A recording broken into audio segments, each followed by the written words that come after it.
Support for the show comes from Carolina Forward, a nonpartisan organization dedicated to building a more equitable, democratic, and prosperous North Carolina. You can learn more about their vision and values at carolinaforward.org. North Carolina State Highway Patrol. What cigarette do you smoke, Doctor? A contributing factor to our juvenile delinquency of today. Rock and roll has got to go. And welcome back to the Hometown Holler. I'm Daniel Ayers. And I'm Quinn Ray.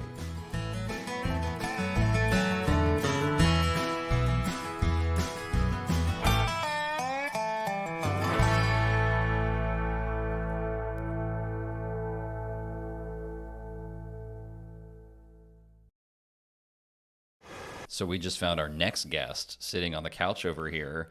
We have Natasha Marcus's campaign manager, Okay. who knows about the Battle of Guilford Courthouse. That's impressive. Not many people know about Do you know how far that gets you in my book? Well, I know you're a history buff. History nerd because you do reenactments. Yeah. Zealot, I think, is probably the more appropriate nomenclature. Fair. Anyway, that's really cool. So for all you guys at home who've been watching and like, man, he's got such a stylish laptop. Like, what do all those mean? This is the flag for the Battle of Guilford Courthouse, the turning point of the American Revolution. You know, all the histories of the Revolution were written by Yankees. So it's all like Saratoga and Monmouth and Brandywine Creek. But no, the war was won in the South.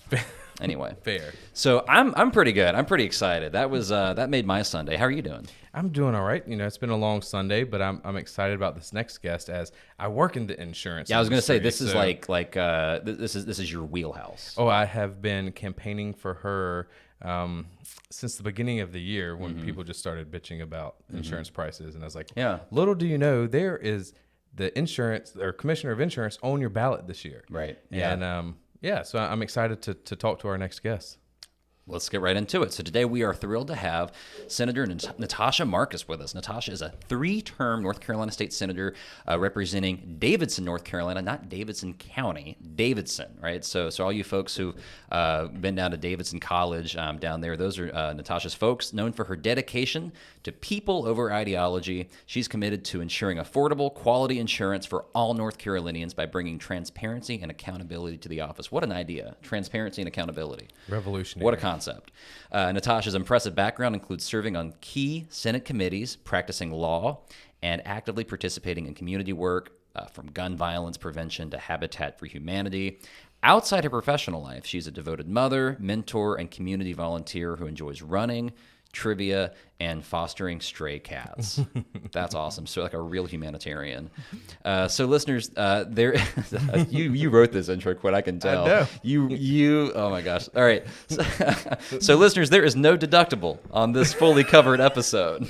God, Quinn. As we learn Natasha's vision for North Carolina and how she plans to be the people's advocate in the insurance industry. Thanks, Quinn, for that intro. And thank you, Senator, for coming on the Hometown Holler. Thank you. I love that no deductible line. That's Maybe right. we should work that into the campaign somehow. See? That was, man, yeah, that was, no comment. Well, let's kick things off and just, I love hearing, there are two kinds of stories I always love hearing from folks: how they met their significant other and how they got into politics. Usually there's a pretty interesting background, a story there. So you're a 3-term North Carolina senator. What inspired you to throw your hat in the ring and get into politics? I've been interested in politics my whole life. It started because my dad was an elected person. All my life, he ran for various offices, county and state office. So from a very young age, I was taught you better pay attention to who represents you. We listened to the nightly news every night during dinner. And that was dinner table talk, what my dad was fighting for and what he cared about and why. So I grew to really be interested in public policy first, and went to college, got my degree in public policy, and then law school, which is a good basis on which to be a legislator, I think. And then as an adult, got involved most heavily in the Obama campaign, the first time he ran here in North Carolina. I read his book, Dreams of My Father, and I just was sold. I thought, this is the guy I want to be my president. He's fantastic. I want to help. So I became a team leader, a neighborhood team leader, and it grew to all of North Mecklenburg County. I was the leader of hundreds of volunteers, knocking doors, registering voters, and I really caught the bug. And those folks said when there was an open seat in the legislature, Natasha, we think you'd be the kind of person that could represent us well. Why don't you run? And they promised to help me. So I dove in. Did they follow through with the promise? Yeah, I was They gonna ask did. that. They Yeah. turned out like crazy. My first election, I ran for Tom Tillis's House seat because that was the year he gave up his House seat to run for higher office. So it was an open seat, and I thought that doesn't happen very often. Let me try it. Nobody thought a Democrat could win because no Democrat had ever even tried against Tom Tillis. But once he was out, I thought, I think I could do this. And they all showed up to help, and we did way better than any Democrat they thought had any chance. Sure. So I lost that first one, but as happened so many times, But you got the bug. ran again, and on that second time, we flipped a Senate seat. Wow. And, Flipped a seat. Yes. Wow, that's great. Yes, I had to take out an incumbent senator to take the seat that I now hold. That's fantastic. wild. So when you got to Raleigh, I mean, obviously you have some academic training, some background in policy.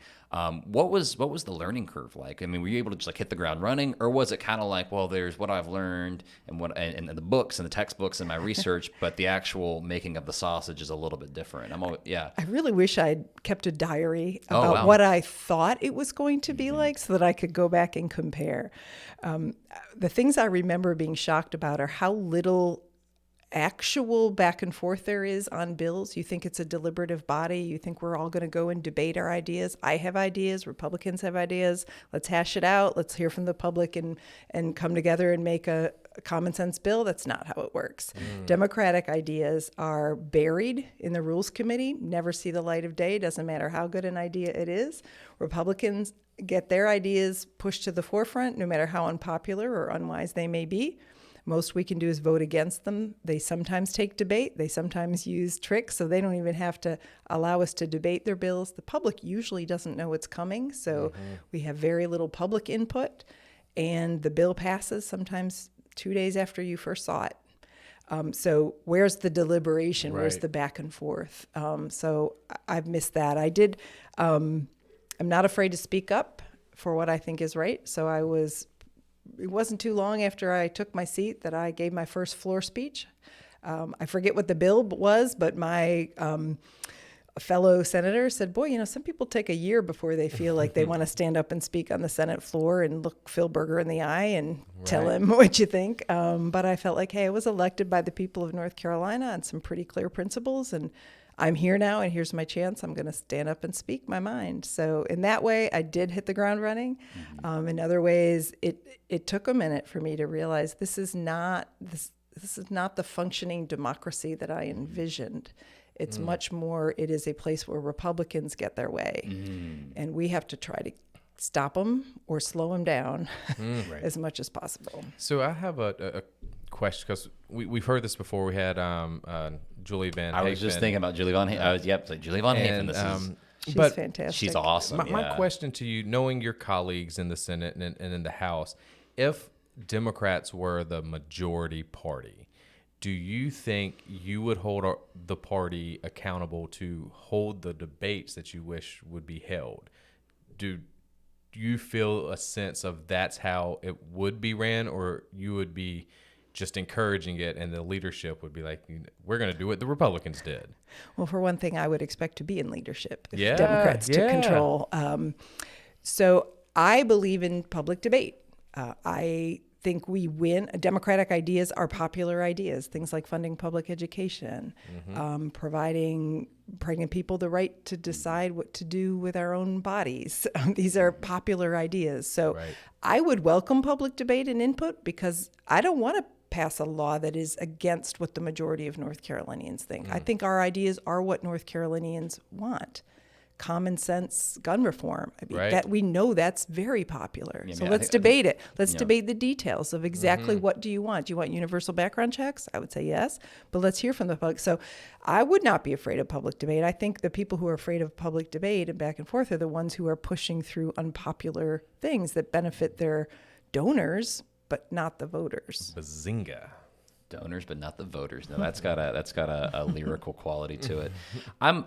This is a question that is like gonna help me just really expand my understanding of our General Assembly. What's the difference between the Senate compared to the House? I even taught like civics and North Carolina history, and I always struggled to like when my students would ask that question, like, well, what's the difference? On a federal level, it's pretty clear cut, and I could tell you. But what are the distinguishing factors on a state level? It's very similar to the federal. I mean, we have a much smaller group of people. There's only 50 senators. Right. So I often tell myself when I'm frustrated with my job, and I'm making that long 2.5-hour drive to Raleigh every week to do my job, which feels like bashing my head into a brick wall a lot of weeks, that, as hard as it is, as frustrating as it is, I'm one of 50 people in the whole state that has the honor of a seat in the Senate chamber. And so it's a special place. Because we have fewer people than the House, we have shorter debates usually because there are just fewer people who are insisting they need to spend 10 minutes giving us their opinion about something. Right. One odd thing to me is there are a lot of Republican senators that never say a thing. So they are there to vote. They always vote yes. Any bill that comes before the Senate is a bill that Republicans want to pass. It wouldn't come up if they didn't want it to pass. And they all always vote yes on every bill that comes up. And they don't explain why. Right. So they're there just pretty much to press that green button and go home. And that's odd to me that they don't have an opinion. I was very proud of the speech I gave when they were proposing the abortion ban. I tried so hard to appeal. All we needed is one of those Republicans to see and understand that if they pass this bill, women will die. OBGYNs will leave our state. It's going to be really bad. Don't do it. And here's why. I even invoked my Republican father to say he would never vote for this bill. And I looked him in the eye and hoped that just one of them would break with their party on just this one really important thing. Don't take our rights away. Don't go backwards.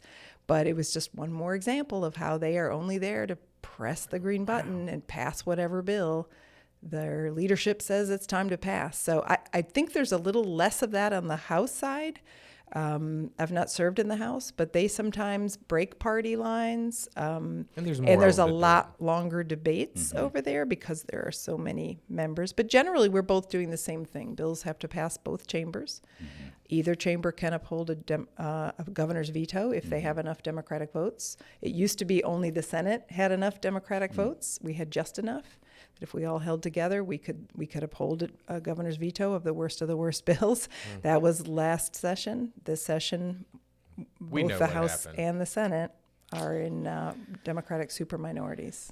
Does the Senate have certain prerogatives the House doesn't have, or vice versa? Like I know, like on a federal level, like the U.S. Senate is confirming cabinet appointees. We do have some confirmation powers that the House doesn't have, but for the most part, it's very similar. We represent larger districts. The 100 counties are separated into only 50 Senate districts, so we represent more people, each of us. Well, I guess getting a thorough understanding of kind of your political biography and your story, this is really helpful. But I mean, I guess to jump into the real reason we're here is just one simple question: what the hell's Commissioner of Insurance? Like that's like, I mean, was Jim Long? Was that him back in the day with the red tie? Very good on your history lesson there, too. I remember the red tie. You know about Jim Long. Yeah. You know about the Battle of Guilford Courthouse. Very Yeah. good. I have met so many people who remember Jim Long and loved him. Just the But red tie. He was the right kind of commissioner of Okay. insurance. Someone who worked for the people, who was able to hold insurance companies accountable, actually had some rebates back to consumers. They remember those very fondly. Checks in the mail. What is insurance commissioner? I appreciate the direct question because a lot of people make very funny faces at me when I tell them what I'm running for, and they say, what is that? Do we even elect that? So yes, we do. We are one of 11 states that allow the people of the state to elect their insurance commissioner. Most states, it's an appointed position.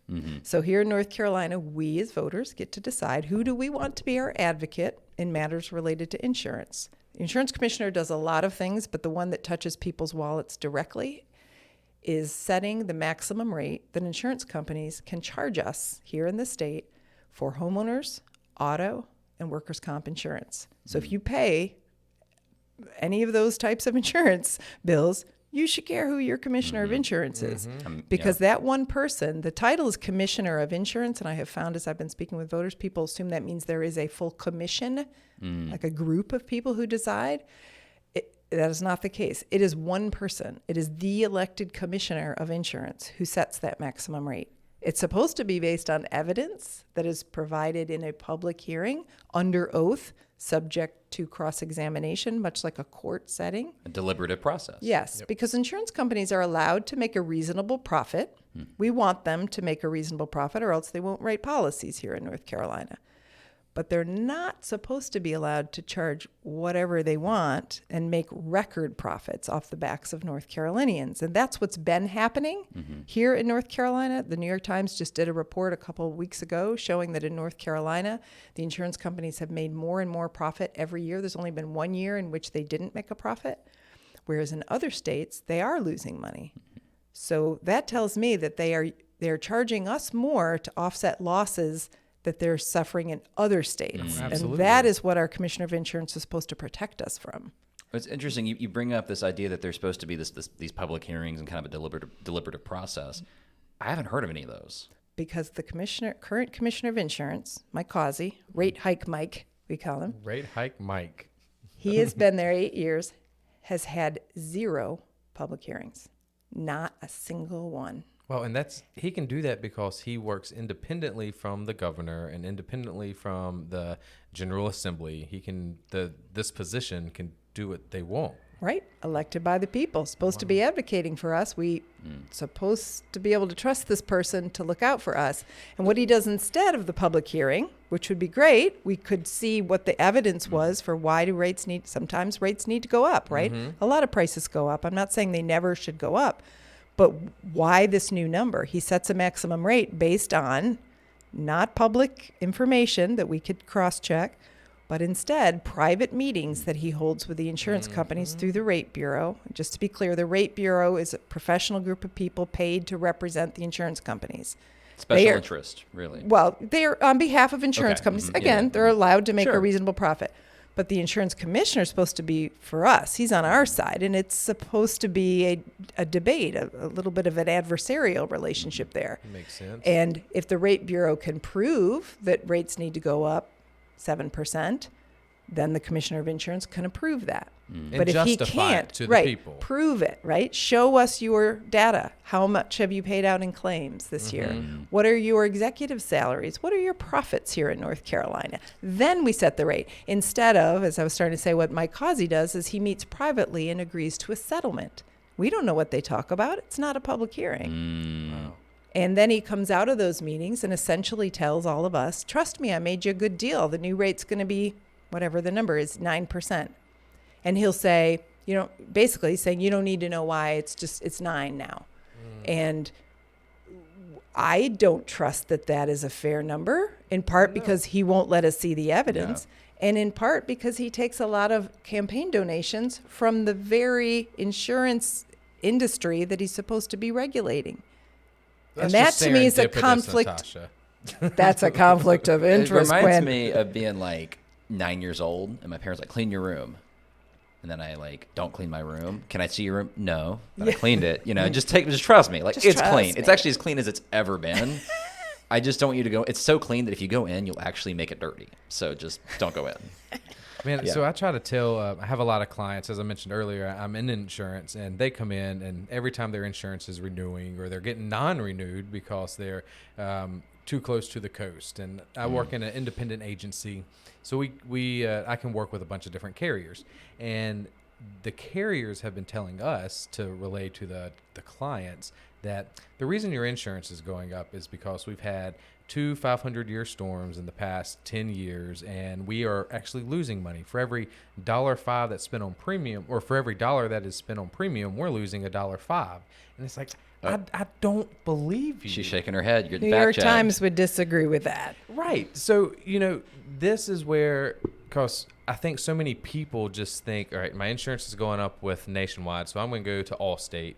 Well, now it's going up with Allstate, I'm going to go to State Farm. And they just bounce around thinking that the insurance companies are choosing their rates and how to do it. But you're saying that if people actually come out and vote, and they can vote for the commissioner of insurance, that position can kind of govern those, and lack of a better term, or put a max number on that. You're getting into this, something I'm sure you know about, Quinn, but I've noticed a lot of voters don't know. It's something called consent to rate. Mm-hmm.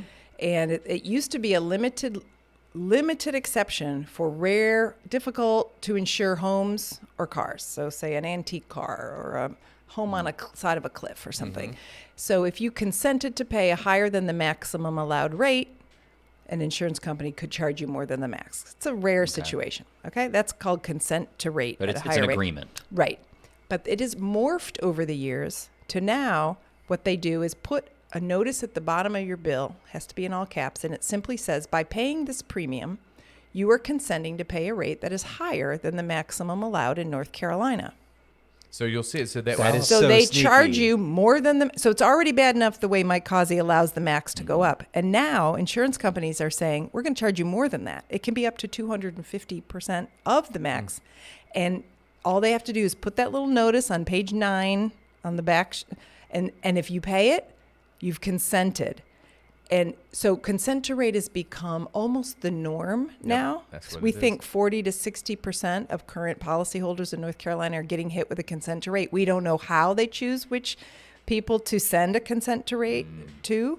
We don't know if it's based on a discrimination. Is it based on where you live? Is it based on your skin color, your zip code? What's going on? And Mike Causey does nothing about it. He had never talks about it. He would just as soon look the other way, as if to say, oh, my friends, the insurance companies are actually boosting up their profits by overusing the consent to rate loophole. Oh, gee, well, I don't know anything about they that. can do that. And so many people have told me, geez, I went home after I heard you talk, Natasha. I checked, sure enough, I've got that language. And so I shopped around. I'm glad to hear you're an independent agent, because they're so important to be able to show people you're not stuck with your current insurance, and you're not stuck with that higher than the max rate. You should shop around. The problem, as you said, Quinn, is so many insurance companies are doing it now. It's becoming such the norm that you might find a new one now for the next year or two who will charge you only the max. But you better keep your eyes out, because they might hit you with That's a right. consent to rate Well, later. They're relatively the same that I'm starting to see now. When I first got in the industry, you would see stark differences. And when it comes to just personal lines, so people that have homeowners and auto insurance, those policies, no matter who you go with, they're all the same type policies. There's not a lot of difference. When you get into the commercial realm of insurance, that's where your agent comes in to really help navigate different coverages and endorsements and things. But as far as personal lines, they're the same. And the carriers I work with, they're within $100 of each other. And the consent to rate, I couldn't tell you how many times people call me and it's like, what is this saying North Carolina, it should only be $800, but you're charging me $1,700. I'm like, well, that's the rate North Carolina says, but this company needs to make their money. That's what they're doing. And they get so frustrated. I get the brunt end of a lot of frustrated people, which I understand. But yeah, so every one of those phone calls I get, I tell them that this is on the ballot this year. That loophole, that consent to rate loophole, really makes a mockery of the whole regulated system we have. What is the point of setting a max if at random intervals you're going to get hit with a consent to rate that goes way above that? So there's a lot we need to do to protect consumers, make sure they understand what that means, to look for it at all. And again, the incumbent commissioner of insurance is happy to look the other way, and that's not okay with me. So what got you into deciding to run for commissioner of insurance? You're a 3-term senator. I assume you don't get elected 3 terms if you're not good and your constituents don't like you. So, it seems like you could run for senator again. What made you decide to do this? So thank you for that. I am very proud of my work in the Senate. I have great support. I do feel like I represent my constituency well. I take it very seriously. It is my full-time job. I don't do anything other than be a senator. despite the terrible pay. Yeah. Well, that's why I said wow, is because like I think a lot of folks don't realize working in the General Assembly is not a cushy gig. $13,000. Yeah, so- $13,800 wow. salary. I tell people I am running an experiment to see if it's possible to live on a Senate salary. That's great. Well, Yes. that's your constituents should really. I mean, that is such a service to them that you're providing Well, by thank you. being that engaged. It is public service, and that's, again, remind myself of this bashing my head into the brick wall is for the greater good, and I think it is. I do think it is worth it. So there are a few reasons why I've decided to run for this position, the Commissioner of Insurance, in part because of the more I learned about Mike Causey, the incumbent, and I knew that there was not a strong Democrat ready to take him on and run hard and run statewide and show up in all of these 100 counties where we have voters who need to hear this message and raise the money. We need to raise $1 million in order to run a competitive race. Right. And I thought, I could do this. I'm ready. I've served on the Insurance and Commerce Committee in the Senate. So this I'm isn't new to you. I'm proud of my record, standing up for people and doing the right thing. I'm in it for what I think are the right reasons for public service. So I knew I could do it. I know that You mean the you're governor- not getting into this to pay your driver a salary that with taxpayer dollars, that is a crazy amount for a you're driver. referencing what the incumbent commissioner's okay, been okay. caught doing. Yes. So you're actually taking me to part two of my reason, which is not only is he a terrible insurance commissioner, but he's been involved in so many scandals that prove to me he does not deserve the public trust. So misusing, I think, the positions within the Department of Insurance to give to his friends. He's closing very popular regional offices, shifting them to places where his friends live so he can appoint them to supposedly run the office. Another friend who was caught told the newspaper when asked, what did you do in return for your 6-figure salary at the Department of Insurance? He said, wasn't expected to do any work. Wow. And then the friend of that you were referencing, his friend of 40 years who we pay $84,000 a year to drive him around the state like he's some sort of king with a personal driver. And they also went as far as New Mexico on one of their trips. They just road tripped out to New Mexico on the taxpayer dime. Yes. There was no state business going on in New Mexico. So when I hear those kind of scandals about somebody who's in public office, I think, no. Someone good's got to run against that guy. And then my reward for being a loudmouth Democrat who takes on Republicans frequently in the Senate, I told you right from the start, I stood up and spoke my mind, and I show up at committees with good questions. I'm prepared and ready to go, and I'm not shy about saying, I do it respectfully, but I make my points. My reward for that was in these last round of maps, they drew a line through my precinct, made sure my house was on the wrong side of that line, and shifted my house to the neighboring county. So it is all of neighboring Iredell County plus my precinct, Gotcha. which is their way of saying you could never win again. Took away all the rest of my district, all the voters who I've been serving and would have gotten reelected from, and moved me they double bunked me in a red district. It's also a way of saying we're afraid of you. I wear it as a badge of honor. I mean, Yes. in some ways, it is exactly that because if you weren't effective, they wouldn't do that. I agree. I mean, I know that they targeted me for those reasons. They kind of let it be known that they would just soon not have Natasha Marcus around to bother them anymore. That's how thin-skinned they are. They win every vote, but that's not good enough. They want to also silence anyone who questions them. So, you put all those things together. I could have done something else. I could have practiced law and gone a completely different path. But I think when you see an opportunity to serve, and I see the injustice in the guy who's there now, I just couldn't pass up the chance to step up and run. Wow, and not just run, but run a statewide campaign, which is such a emotionally, physically demanding. I mean, all the time you're spending on the road. This is her third stop today. Yeah. On a Sunday. On a Sunday. So I'm curious to know any insights or anecdotes. I need to do a better job of speaking into my mic. I just realized I need to follow my own advice. Yeah. I don't know, you got any road stories, anything you've heard across the state that's really resonating with you, or any tips you have for people who are thinking about running for a statewide office and Don't do it. Don't do it. Okay, there you go. There you go. No, I'm kidding. It's actually been a lot of fun. It's exhausting, I'm not going to lie. And we're still in session now in the legislature. So Right. every week I'm having to drive to Raleigh to do my Senate work and then work in time to raise money, to have public events. We make sure we do events where people don't have to pay to come and see and hear about the race, but we also have to do fundraisers. Governor Cooper's coming to headline a fundraiser for cool. me later this month to help us meet our fundraising goals.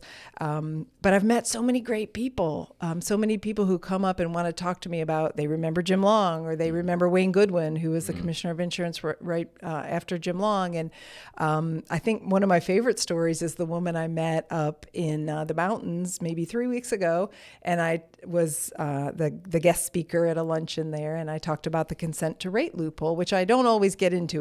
That's a little deeper into the woods, into the weeds. So when I have time, I mention it, and I'm glad I did in this audience, because she contacted me the next day. She said, Natasha, I went home and I read my bill, and sure enough, it was a consent to rate in there. I never saw it. I would never have looked. And I called my independent agent, and we shopped around, and I am now saving, I forget what the number she said, but something like $800 on my policy. Wow. And she was so grateful. And I thought, that's why I want this job. Like, just being able to inform people about a way to save money, it really matters. People's wallets are getting squeezed right now in so many ways. And you have to have insurance.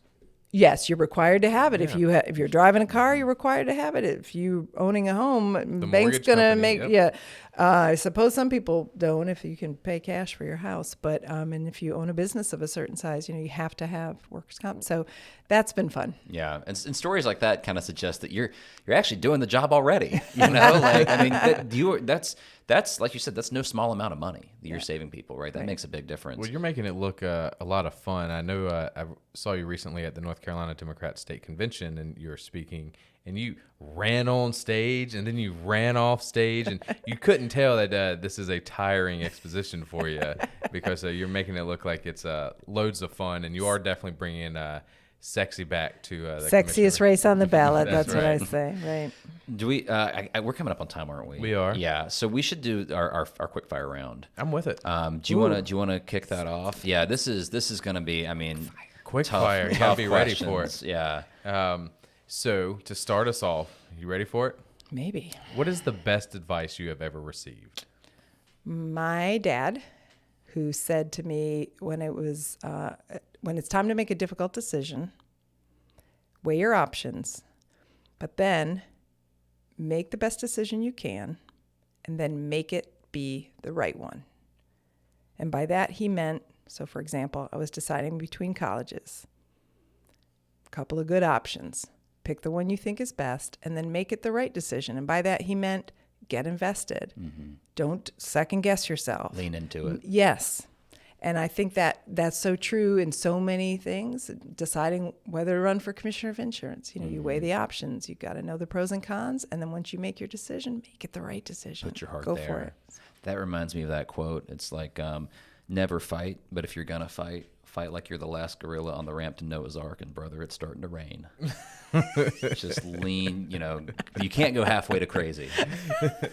You calling me crazy? No, of course not. Yeah, honestly, running for statewide office, it's a little crazy. There's a little edge there. To do that, you have to be a little edgy. Okay, this is such a me question. If you could have dinner with any historical figure, yeah, I know. Who would it be and why? I'm such a literal person. This kind of question is actually hard for me to answer because it's nonsensical. You can't do it. Someone said to me recently, "Well, at least you could eat their meal too, right?" True. We can give you different questions. No, I have been asked that before, so I actually have an answer for that.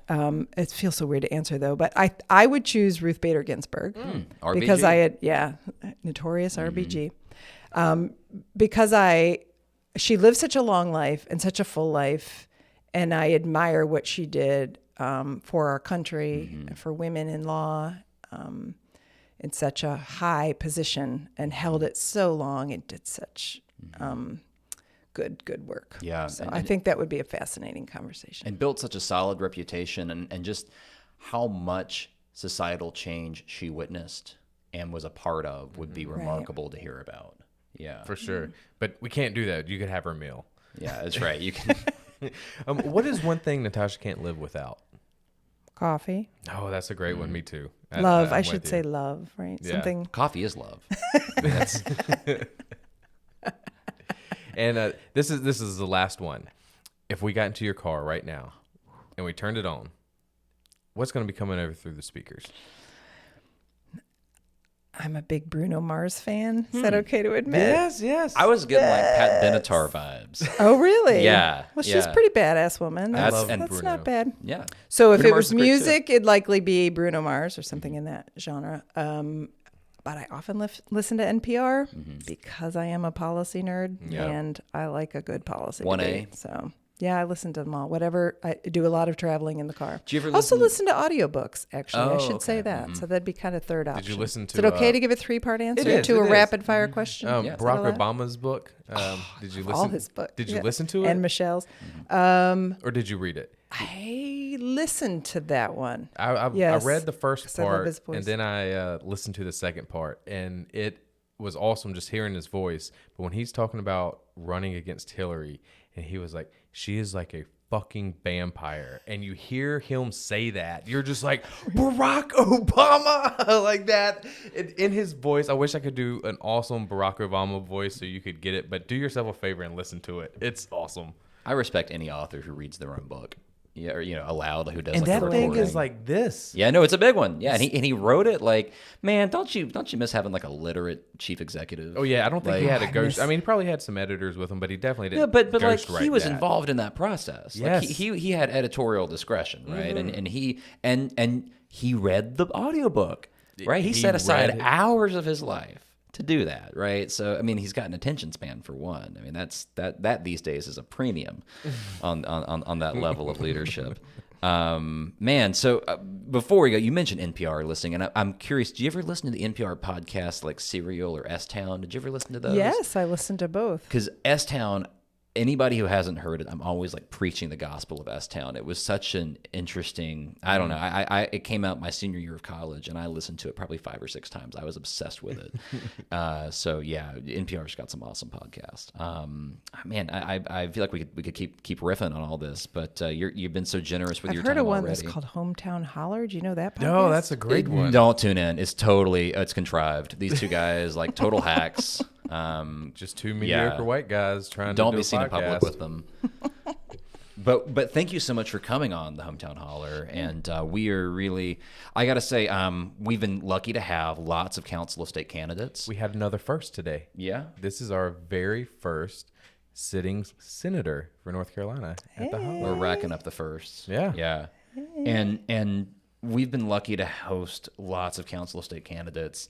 It's been an educational process for both of us, but I gotta say, the portrait you painted of the choice is as stark as any we have yet to encounter. I mean, this is I thought I knew a little bit about Mike Causey. I didn't know anything about Mike Causey, and now I do. And I hope folks listening will take this and turn their newfound knowledge into action, whether that be just talking to friends and just getting involved in politics, because politics is a verb. Democracy is a verb, right? So just getting out there and getting involved. Where can folks connect with you? Social media? What website? We have all the socials. Probably the fastest way is to go to my website, natashamarcus.com. Easy to remember, just my name. And we're on all the social media. So that's all the little icons at the bottom. We'd love and appreciate you to sign up as a supporter. Helps us keep in touch and grow our network. Yeah. It's the free way. If we can email you, it's a lot more affordable than having to mail you. And follow us on social. We try to be very active there and let people know when we're coming to their town, so we can meet more and more voters between now and November. Well, fantastic. Y'all look out for Senator Marcus on the campaign trail, and you look out for us next week on the Hometown Holler. That's right. Thanks, guys. Thank you. Thank you so much.